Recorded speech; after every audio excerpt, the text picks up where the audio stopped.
आज के सेशन में कुछ केस स्टडीज़ करेंगे ड्रग एडिक्शन पे। वैदिक एस्ट्रोलॉजी के द्वारा हॉरोस्कोप रीडिंग में किस तरह के कॉम्बिनेशन बनते हैं जो ड्रग एडिक्शन की ओर ले जाते हैं, और कौन से प्लैनेट्स या कौन से कॉम्बिनेशन ऐसे बनेंगे जो हमें इस ड्रीडफुल डिजीज़ से बाहर लाने में सक्षम होते हैं। देखिए, पिछले सेशंस में हमने स्टडी किया कि ड्रग एडिक्शन के लिए जो मेन कल्प्रिट्स हैं, जो प्लैनेट्स मैलेफिक्स होते हैं, उनमें राहु, मंगल और शनि की अहम भूमिका होती है। साथ में चंद्रमा का बहुत बड़ा रोल होता है। उसके साथ साथ हाउसेस की बात करते हैं तो first house, second house, sixth house, eighth house, twelfth house और फोर्थ हाउस का भी बहुत बड़ा रोल होता है। जब भी इन हाउसेस का कनेक्शन ड्रग एडिक्टिव प्लैनेट से बनता है तो मैक्सिमम 100% चांस होते हैं कि उस व्यक्ति को एडिक्शन हो जाती है। कुछ एग्जाम्पल्स के साथ हम स्टडी करेंगे स्टेप बाय स्टेप। और ये जो अशुभ प्लैनेट होते हैं, ये रीहैब में भी प्रॉब्लम करते हैं, व्यक्ति को इस नशे की चपेट से बाहर नहीं आने देते अगर आपको कोई सपोर्टिव इंडेक्स कुंडली में नहीं मिलता। कुछ प्लैनेट अगर सपोर्टिव इंडेक्स में होंगे तो व्यक्ति ट्रीटमेंट के द्वारा, प्रिकॉशंस के द्वारा एडिक्शन से बाहर आ सकता है। चलिए, let us have a look on some of the Vedic astrology horoscopes where the planets were indicating drug addictions. पहला हॉरोस्कोप लेते हैं हम। देखिए, कैप्रिकॉर्न असेंडेंट का कुंडली है। अगर आप कुंडली देख रहे हैं सामने, तो मकर लगन की कुंडली हमारे सामने खुली है। एक ऐसे व्यक्ति की कुंडली है जो ड्रग एडिक्टेड है, अपने समय में ड्रग एडिक्टेड थे, लेकिन रिहैब के द्वारा, प्रिकॉशंस के द्वारा, रेमेडियल थेरेपी के द्वारा ये इस लत से बाहर निकले हैं। अब यहाँ पे हॉरोस्कोप कॉम्बिनेशन अगर आप देखें, मकर लगन की कुंडली में लग्नेश शनि होता है। सबसे most benefic planet, most important planet हमेशा किसी भी कुंडली का लगन होता है। लगन जितना स्ट्रांग होगा, लग्नेश जितना स्ट्रांग होगा, उतनी ही कुंडली आपकी लाइफ में आपको रिजल्ट देने में सक्षम होती है। पॉजिटिव मोड में होगा तो पॉजिटिव रिजल्ट आते हैं, नेगेटिव मोड में होगा तो नेगेटिव रिजल्ट्स आते हैं। अब यहाँ पे अगर हम चेक करें, लगन में शनि और केतु का कंजक्शन है, और साथ में यहाँ पे शनि और चंद्रमा का म्यूचुअल एस्पेक्ट है, दृष्टि संबंध है। मंगल का भी है, राहु का भी है, और तीनों प्लैनेट 7th हाउस में प्लेस्ड है। तो आपस में इनका प्योर दृष्टि संबंध है। 3 प्लैनेट्स हमारे 7th हाउस में हैं, 2 प्लैनेट्स हमारे 1st हाउस में हैं। अब यहाँ पे जो लग्नेश है, जो शनि है, वो अफ्लिक्टेड है, पीड़ित है। किसके द्वारा? फंक्शनल मैलेफिक के द्वारा। पहले तो कंजक्शन में केतु के साथ है, दूसरा राहु से भी अफ्लिक्टेड है। और इस कुंडली में चंद्रमा मारक बनता है, स्वराशि का है, आपस में शनि से दृष्टि संबंध है।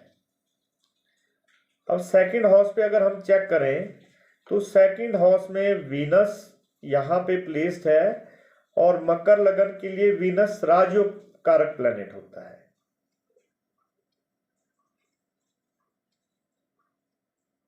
और दूसरे भाव का स्वामी भी शनि है।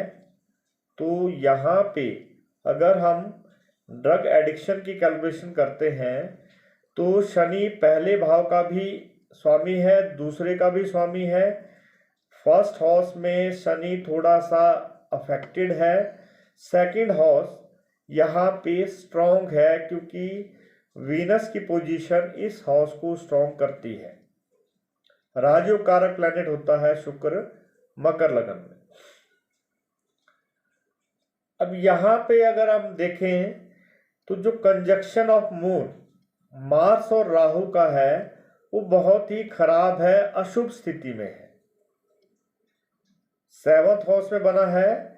इसका जो रिजल्ट आता है कि जब भी कोई प्रेशर वाली सिचुएशन व्यक्ति की लाइफ में आती है तो उस व्यक्ति में उस प्रेशर को डील करने की कैपेबिलिटी नहीं होती, अंडर प्रेशर हो जाता है व्यक्ति। जो भी सिचुएशन उसकी लाइफ में नेगेटिव आती हैं तो प्रेशर में जो है काम करता है। दूसरे स्टेप पे यहाँ पे चलेंगे। 6 का जो लॉर्ड है मरकरी बनता है, छठे भाव का स्वामी बुध बनता है। ये डेबिलिटेड पोजीशन में है, अपनी नीच अवस्था में है और साथ में कम्बस्ट है, अस्त भी है। तो अगर हम कैलकुलेशन यहाँ पे करें तो ओवरऑल कैलकुलेशन बनती है कि हेल्थ इश्यूज लाइफ में व्यक्ति को रहेंगे और व्यक्ति का इम्यून सिस्टम वीक रहेगा।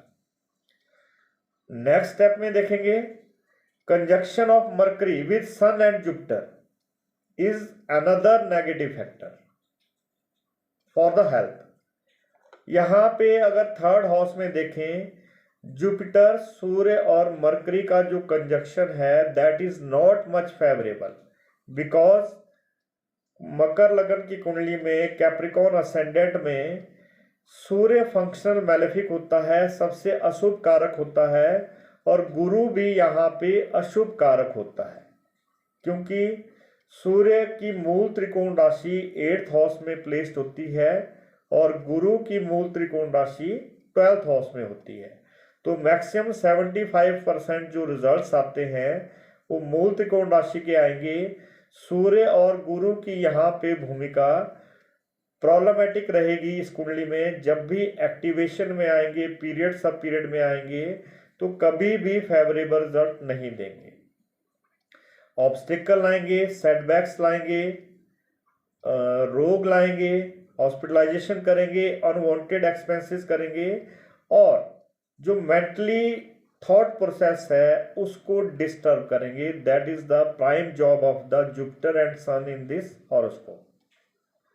तो यहाँ पे कंजक्शन बहुत बढ़िया नहीं है और क्लोज कंजक्शन है यहाँ पे सूर्य और बुध का।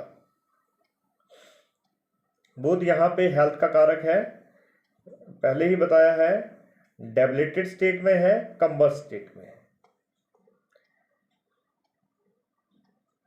अब यहाँ पे कैसे एक्टिविटीज हुई, किस तरह से सिचुएशंस बनी एडिक्शन की। तो ड्यूरिंग द महादशा ऑफ सन, जब भी इस व्यक्ति को सूर्य की महादशा आई, सूर्य एक्टिवेट हुआ, तो उस समय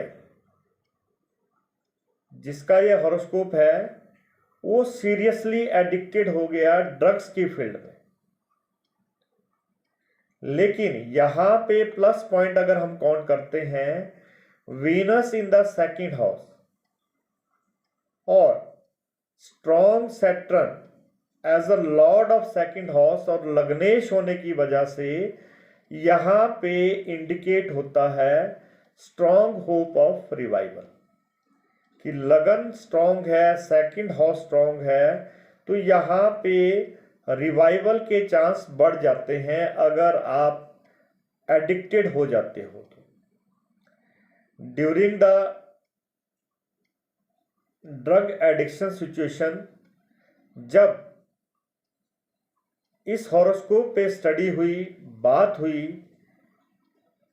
एडिक्टेड व्यक्ति से मिले, तो रिसर्च में हमने ये पाया कि जो व्यक्ति है he is struggling for revival.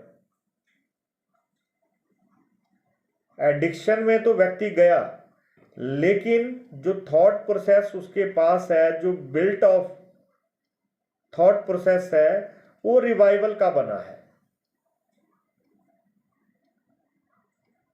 Will power बहुत ज़्यादा स्ट्रांग नहीं है व्यक्ति की, स्पिरिचुअल और जो नॉलेज है वो भी बहुत ज़्यादा विकसित नहीं है, because according to horoscope materialistic जो लाइफ है उसके ऊपर ज़्यादा फोकस है, क्योंकि वीनस सेकंड हाउस में मकर लगन में राजयोग कारक बन के 10th हाउस का लॉर्ड है और व्यक्ति को ज़्यादातर लग्जरी और प्रॉस्पेरिटी से जोड़ने की कोशिश करता है।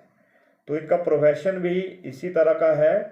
और जुपिटर और सन की नेगेटिविटी और राहु का मंगल का इफेक्ट लगन के ऊपर, और यहाँ पे चंद्रमा भी मारक बनता है, 7th हाउस का लॉर्ड है, तो उसकी वजह से जैसे ही सूर्य एक्टिवेट हुआ व्यक्ति एडिक्टेड हुआ, गलत संगत में गया, गलत कंपनी में गया, गलत डिसीजन हुए, but there are chances of revival.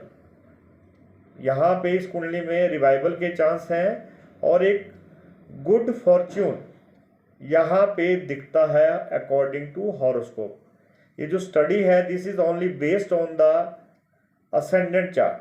यहाँ पे हमने असेंडेंट चार्ट के ऊपर ही आपको कुछ सिचुएशन बताई। आगे बहुत से चार्ट्स होते हैं, डिविजनल चार्ट्स होते हैं, उसके आधार पे जो है स्टडी बहुत लंबी होती है। This is for the introduction of the addiction in as per horoscope. अगर according to horoscope proper analysis किया जाए, प्रॉपर फाइंड आउट किया जाए कि what are the reason behind the problem, तो सॉल्यूशन बहुत इजी हो जाता है। अगर सही तरीके से सॉल्यूशन हो जाए तो हम बहुत ही बढ़िया लाइफ अपनी स्पेंड कर सकते हैं और लाइफ को इम्प्रूव कर सकते हैं।